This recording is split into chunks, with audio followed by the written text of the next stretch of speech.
I sat through 3 hours of pure, unfiltered disrespect last Friday night. 3 hours. My girlfriend Luna had invited me to her monthly girls' night at this sleek wine bar downtown, and she'd told me her friends were finally ready to get to know me better. After 10 months of dating, I thought it was about time. But looking back, I should have seen the red flags immediately. I should have known something was off the second I realized I was the only boyfriend there. Luna's friend group wasn't just tight, they were a fortress. 5 women who'd known each other since college called themselves the Coven, unironically, like it was something to be proud of. They even had matching tattoos and everything. The ringleader was Scarlett, 29, some hotshot marketing director at a startup nobody's heard of. She was the kind of person who starts every sentence with "actually," like she's about to drop some profound wisdom on you. Then there was Iris, 28, a fashion blogger who looked at my Target jeans like they'd personally insulted her entire existence. Zara, 29, was the yoga instructor who kept mentioning my blocked chakras, like she could see into my soul. Natasha was the lawyer, and trust me, she interrogated me like I was on trial for murder. The only semi-decent one was Ava, 28, who at least had the decency to look uncomfortable with what was happening. It started off awkward from the jump. They'd already polished off a bottle of wine before I even walked through the door. Scarlett looked up at me with this smug smile and said, "So you're the famous Theo. We've heard things." I tried to keep it light, said I hoped they were all good things. She tilted her head, swirling her wine glass. "Well, Luna says you work in IT." I nodded. "Software development, yeah." She laughed, this condescending little chuckle. "How practical. Not very creative, though, is it?" Luna jumped in, trying to defend me.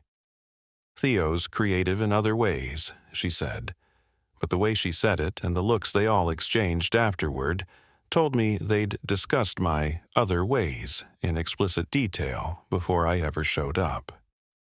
Zara leaned forward, her eyes scanning me like I was some kind of specimen. "Luna mentioned you don't do yoga. How do you manage stress?" I shrugged. "Gym, gaming, normal stuff." Her face twisted. "Gaming? Isn't that for teenagers?" Iris chimed in immediately. "What kind of games? Let me guess. Shooting things." I tried to explain that gaming is actually a pretty diverse hobby, but she cut me off. I dated a gamer once. He chose his PlayStation over couples therapy. Red flag, honestly. And just like that, the hits kept coming. Every single answer I gave got picked apart, dissected, mocked. Every response became ammunition. Scarlett leaned back in her chair, examining me like I was a science project. "So, you've been together 10 months. That's around when Luna usually—" She trailed off, looking at Luna with this loaded, meaningful stare. Luna shifted uncomfortably. "Nat, stop." But Natasha wasn't stopping. "Remember Kyle? He lasted 11 months. They all started nodding, reminiscing. "Guys, Kyle was different, though. He had ambition. Started his own company." I tried to stand up for myself. "I have ambitions, too. I work in software development. I'm building a career." Scarlett actually laughed out loud. How revolutionary. They didn't just laugh, they cackled. Not polite giggles, full-throated laughter at my expense. Then came the relationship test questions, the ones designed to make me fail. "Where do you see yourself in 5 years?" I answered honestly. "Hopefully, a senior developer, maybe a team lead, settled down with Luna." Iris's eyebrows shot up. "With Luna, obviously, maybe engaged."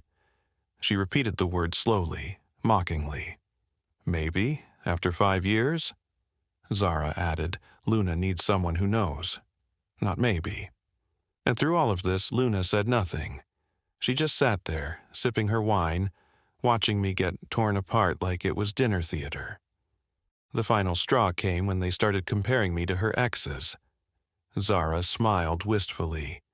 Luna's ex Miguel was so romantic. Remember that time he flew her to Paris for a weekend just because? She looked directly at me. I bet Theo's more of a staycation guy. Natasha jumped in. Miguel was intense, though. Too jealous. Iris nodded. At least he had passion. Some guys are just vanilla. They all turned to look at me. Luna still said nothing. Just kept sipping her wine like none of this was happening. I stood up. I need some air. Scarlett's voice dripped with fake concern. Oh, did we hit a nerve? I looked at Luna, waiting for her to say something, anything. Luna, you coming? She rolled her eyes like I was being dramatic. Don't be dramatic, Theo. They're just having fun. I felt my jaw tighten. At my expense? She sighed, exasperated. If you don't like my friends, that's your problem. The whole table went silent. They were all watching, waiting to see what I'd do next, how I'd respond to being put in my place. I took a breath and looked at Luna, really looked at her. You're right, I said calmly. It is my problem. I pulled out cash for my drinks, dropped it on the table, and walked out. Luna didn't follow. She didn't even text me for 2 whole hours. When her message finally came through, it wasn't an apology. That was embarrassing. You made me look bad. I stared at my phone in disbelief. I made her look bad? You couldn't take a little teasing, she wrote. They were testing you, I typed back, and you let them. Her response came fast. They're my friends. They're protective. If you can't handle that, maybe you're not ready for a serious relationship. I felt something shift in my chest. Maybe I'm not ready for a relationship where I'm the punchline. She sent back one last message. So dramatic. Sleep it off. We'll talk tomorrow. But I wasn't planning to sleep.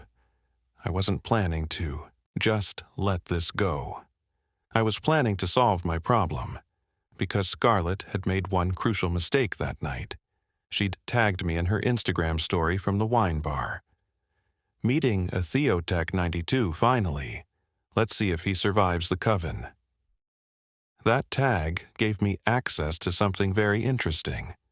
Her followers list. And since Luna was always glued to her phone during our dates, I'd noticed she was in a group chat called Coven Chat that was constantly lighting up her screen. I started digging.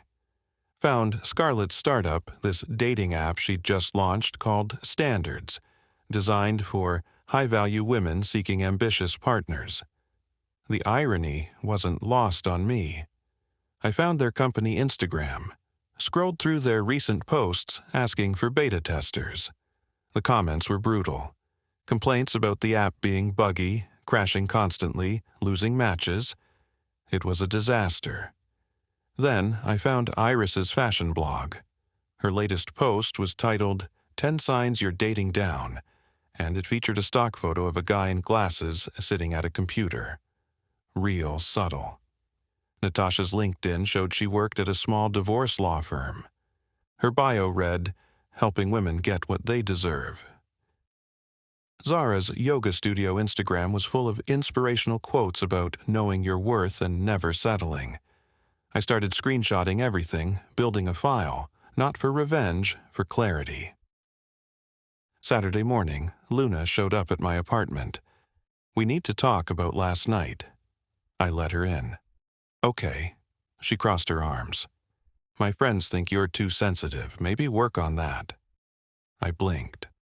Your friends think I'm beneath you. She shrugged. They have high standards. So do I. I felt anger rising. What standards did I fail to meet? She softened slightly.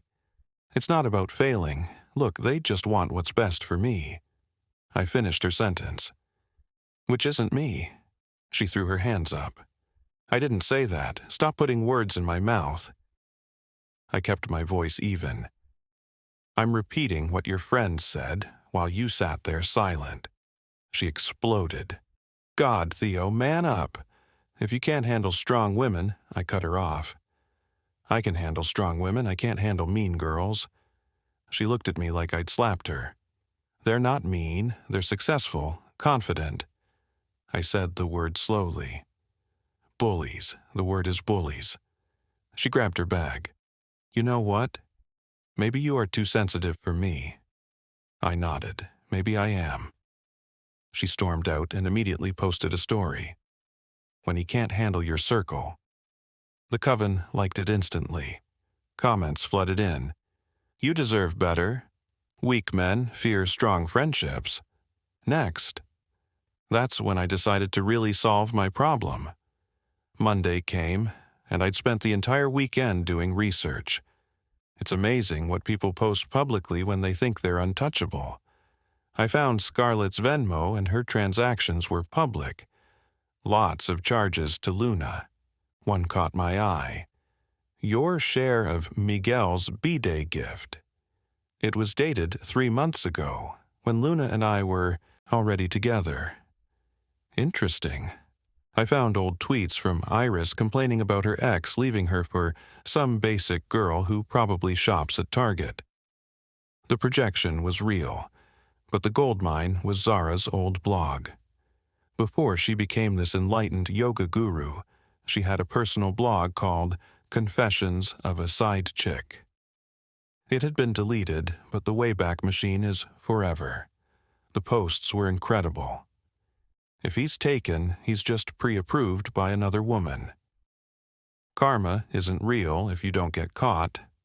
Your friend's man is off limits unless she disrespects you first. I saved everything. Tuesday, Luna texted. Are you seriously still mad? It's been 4 days. I kept it short. Not mad, busy, she pushed. Busy with what? I smiled at my screen. Solving my problem. She wrote back, What does that mean? I replied, You'll see. Wednesday, everything was ready. Time to solve my problem permanently. I created a throwaway Instagram account. The profile picture was just a black square. Username, TheProblemSolver92. I followed all of the coven members. They accepted immediately, probably thought it was someone they knew. Then I posted one story. Since I'm the problem, here's my solution. I tagged all 6 of them. Within minutes, they were all viewing it. Perfect. The next story was a screenshot of Scarlett's Venmo to Luna for Miguel's birthday gift. Interesting how Luna was buying gifts for her ex while dating me, but I'm the one who lacks passion. Luna called immediately. I declined. Next story, Iris's old tweets about Target. At least my Target jeans never pretended to be haute couture like someone's AliExpress designer bags. Yeah, I can spot fakes too. Iris's Instagram went private within minutes. Next up, screenshots from the Standards app reviews. Scarlett's dating app for high-value women has a 1.2-star rating. Apparently, it matches people with their exes and crashes when you try to unmatch. Revolutionary indeed. Then came the big one. Zara's archived blog posts. Before she found chakras, Zara found other women's boyfriends. Here's her guide to ethical non-monogamy, aka sleeping with taken men. Namaste. The posts were wild, detailed stories about seducing borrowed boyfriends. One post was literally titled, Why Your Friend's Man Might Be Your Soulmate. My phone exploded, calls, texts, DMs flooding in. I ignored every single one. Final story, just simple text. Luna said if I don't like her friends, it's my problem. She was right. Problem solved. Then, I did the nuclear option. I found their group chat on Telegram. Scarlett had posted about moving their conversations to encrypted apps, with a screenshot that showed the group name. I created an account, searched Coven Chat, and there it was. Public. They'd never changed the settings. I joined. The messages were already flying. Scarlet. WTF is happening? Iris. He's psycho. Luna. How did he find my old blog? Natasha. This is harassment. I can file. Charges. Ava. Guys, some of this is really bad. Then I typed, Hey ladies, thought I'd solve my problem directly. Chaos erupted. Get out. Block him. This is illegal. Zara wrote, Is it? Like sleeping with Iris's ex? That was Paul, right? May 2019? Dead silence for a second. Then Iris exploded. What? Zara tried to backtrack. That's not, I never, I typed again. Blog post titled, When Your Yoga Student's Boyfriend Becomes Your Private Lesson, Ring Any Bells? More silence. Then I added, Or Scarlett borrowing money from Luna for her startup but spending it on that Miami trip. Luna. What money? I replied, Ask her about the $3,000 investment that bought those first-class tickets. Scarlett. That was a business trip. Me. To a music festival. The chat exploded. They turned on each other instantly, viciously. While we're sharing, Scarlett tried to hit on my boyfriend at the Christmas party. You were divorced. He was fair game. We were separated. This is why I don't tell you guys anything anymore. Zara, you slept with Paul. It was years ago and you were broken up. For a week. I typed one last message. Anyway, problem solved. Luna, your friends are exactly who I thought they were. Good luck with that. I left the chat, turned off my phone, and went to the gym. When I came back, I had 147 missed calls. Thursday morning, Luna was pounding on my door. She looked like she hadn't slept in days. Open up, I know you're there. I let her in. She looked wrecked. You destroyed my friend group. I shrugged. I posted facts. They destroyed themselves. She was shaking. Zara and Iris aren't speaking. Scarlett's being sued by her co-founder for misusing funds. Natasha's ex-husband is reopening their divorce settlement. I kept my voice calm. Sounds like their problems, not mine. She stepped closer, desperate. You caused this. I shook my head. No, their actions caused this. I just shed light on them. Her voice cracked. That blog was from years ago. The money thing was between friends. You had no right. I felt my anger rising again. I had no right. Like they had no right to humiliate me for 3 hours? She tried to argue. That was different. They were looking out for me. I leaned in. By comparing me to your ex, who you were still buying gifts for. She tried to explain. That was a group gift. His mother had cancer. It was supportive. I cut her off. Did I know that? No. Did you tell me? No. Did your friends use it to humiliate me? Yes. She started crying. Real tears this time. They won't even answer my calls. 5 years of friendship gone. I felt nothing. Friendship? They bet on how long we'd last. Iris had money on 8 months. Her face went pale. How do you know that? I told her. Ava messaged me. She's done with them too. Apparently this isn't the first boyfriend they've run off. Luna tried to deny it. That's not... We were protecting each other. I asked, quietly. From what? Happiness? She broke down completely. Part of me felt bad, a very small part. I loved you, she sobbed. I really did. I kept my voice steady. You loved me so much you let your friends destroy me for entertainment. She wiped her eyes. I thought you could handle it. I thought you were stronger. I nodded. I am strong, strong enough to walk away from disrespect. She grabbed my hand. Please, can we fix this? I pulled away. There's no us to fix. You showed me who you are, someone who values mean girlfriendships over their partner. Her voice was barely a whisper. They're all I have, I corrected her. Were? They were all you had. Now you have nothing. It was harsh. Maybe too harsh. but it was true. She left and posted some cryptic stories about betrayal and fake friends. No one responded. The coven was dead, but they weren't done with me yet. Oh no, not even close. Friday, I got a call from HR. "Theo, someone sent us concerning screenshots about you harassing women online." I kept my cool. "From my personal Instagram?" they confirmed. "Yes, but it reflects on the company." I asked if they'd received the full context or just selected screenshots. I could hear the hesitation. "Well," I sent them everything, the whole timeline. "Here's the full story, including them publicly humiliating me, discussing my sex life, and comparing me to exes in front of me. When I defended myself with facts they'd posted publicly, they tried to get me fired." There was a long pause. "Oh, they started this," I confirmed. "Yes, and when I defended myself, they weaponized corporate HR." The HR manager sighed. "We'll disregard the complaint. This is clearly personal." But Scarlett wasn't done. She started a Twitter thread.